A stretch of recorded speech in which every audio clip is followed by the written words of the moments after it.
Oke, assalamualaikum warahmatullahi wabarakatuh.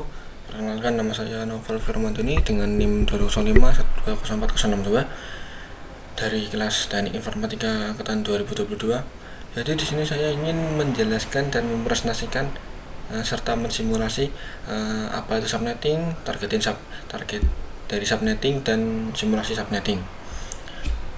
Oke, subnetting adalah proses membagi sebuah network menjadi beberapa subnetwork. Subnetting hanya berlaku untuk address IP kelas A, kelas B, dan kelas C. Proses ini akan menciptakan beberapa network tambahan, tetapi juga mengurangi jumlah host yang dapat ditemukan di setiap network. Nah, prinsip dari subnetting sendiri adalah menambah banyak network ID dari satu network ID yang sudah ada. Sebagian dari ID host dikorbankan untuk digunakan untuk membuat ID host baru. Nah, target dari subnetting yang pertama adalah untuk mengoptimalkan pengalamatan. Jika jaringan yang hanya memiliki 10 host, maka dengan menggunakan kelas C akan ada 254 alamat yang tidak terpakai atau 244 alamat yang tidak terpakai. Lalu yang kedua, membagi suatu kelas jaringan menjadi lebih banyak subnetwork, berarti membaginya menjadi bagian yang lebih kecil. Nah, yang ketiga, menempatkan host terlepas dari apakah host tersebut berada dalam satu jaringan atau tidak. Yang keempat, ada untuk mengatasi perbedaan antara topologi fisik jaringan dan hardware. Kelima, meningkatkan keamanan dan mengurangi penimbunan yang terjadi karena terlalu banyak host dalam satu network. Oke, lalu di sini kita akan mensimulasi subnetting. Di sini kita membutuhkan 6 PC 1 2 3 4 5 6 dan 2 switch dan 1 router yang masing-masing sudah diberikan IP masing-masing. Misal komputer pertama terdapat 192.168.1.1 yang diberikan gateway 62. Lalu PC kedua juga, tapi ini IP-nya menjadi 2 dengan gateway yang sama.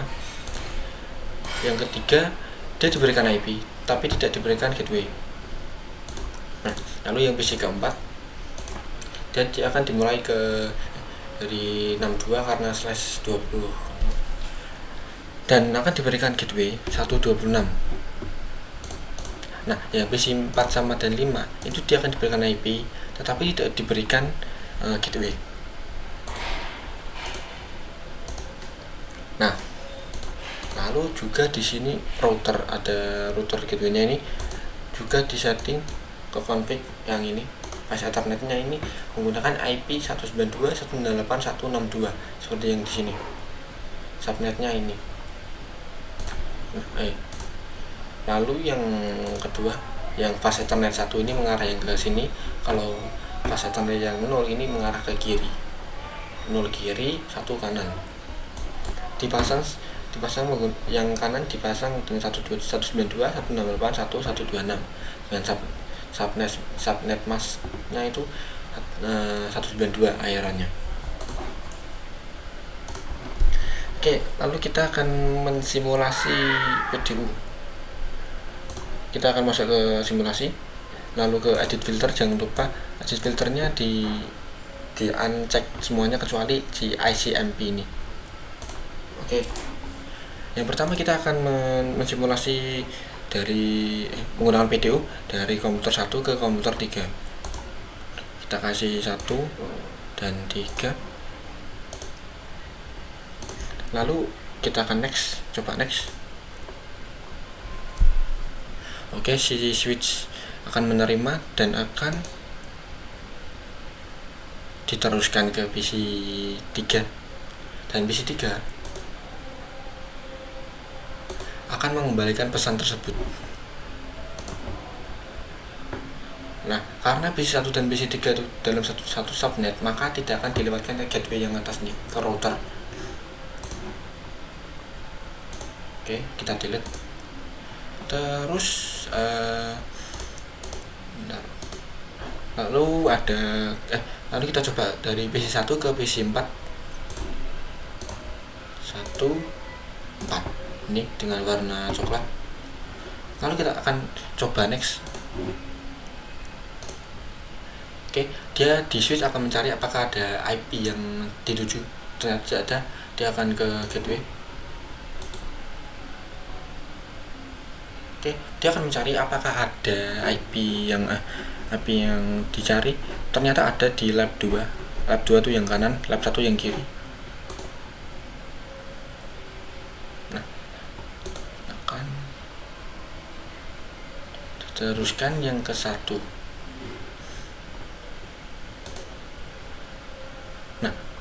Nah, karena yang satu itu dia memiliki gateway, maka dia bisa mengembalikan pesan tersebut.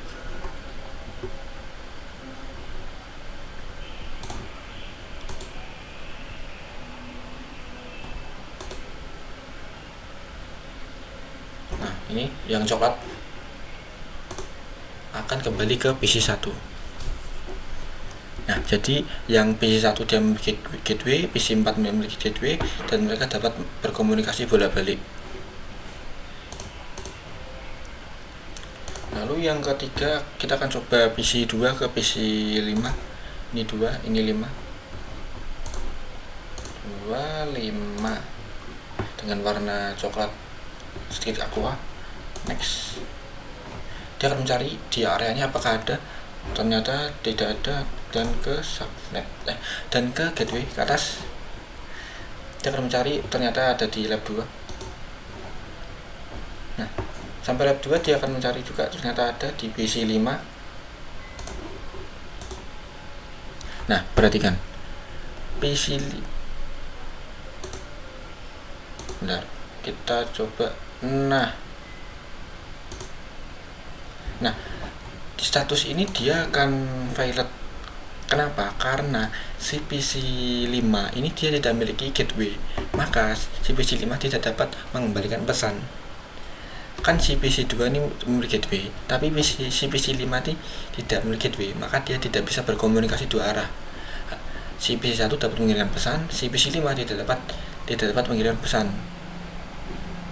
Jadi yang PC2 bisa mengirimkan pesan, yang PC5 tidak bisa mengirimkan pesan. Lalu akan coba simulasi yang terakhir, yaitu ketiga dan 6, yang mana keduanya tidak memiliki gateway. Dan boom.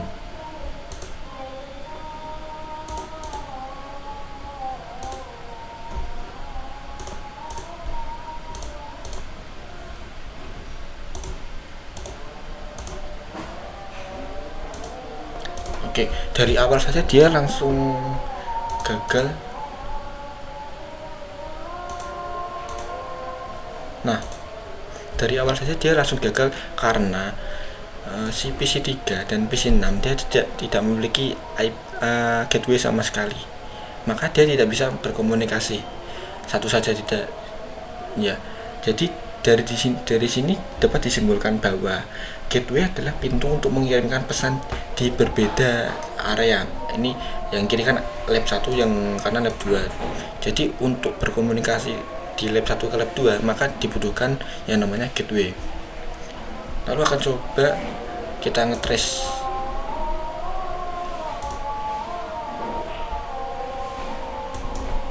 dengan command promptnya tracer.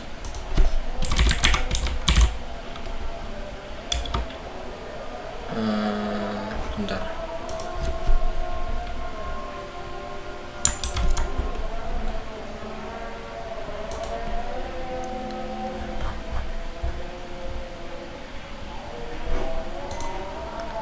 Tracer 192 98 13.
sini terlihat bahwa tracingnya tuh komplit. Lalu kita coba dari PC 1 ke PC 4. PC 4 yaitu IP-nya berapa, bentar. IP-nya itu ini 65 1 ke 4 tracer 192 168 165. Kita coba. Nah, dia dapat berkomunikasi balik dua arah karena dua komponen tersebut, dua PC tersebut memiliki gateway masing-masing, maka dia bisa berkomunikasi bolak-balik. Lalu kita akan coba PC 2 ke PC 5. PC 5 yaitu IP address-nya 66 tracer 66. Coba. Dan ketika dia mencoba yang untuk kedua, dia akan gagal. Si PC 5 tidak dapat mengembalikan pesan karena dia tidak memiliki gateway. Nah, ini 00. Nah, request timeout. Nah, jika diteruskan bakal request timeout terus menerus. Lalu yang terakhir terdapat 3 dan 3 ke 6 yaitu 67.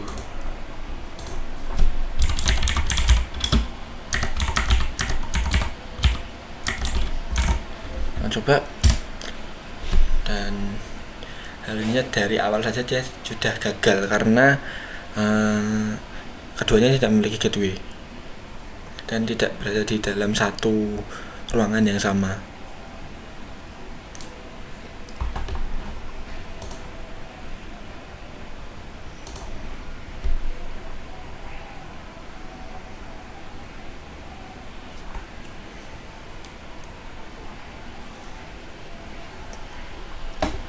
Nah kan, bisa dilihat keduanya request timeout.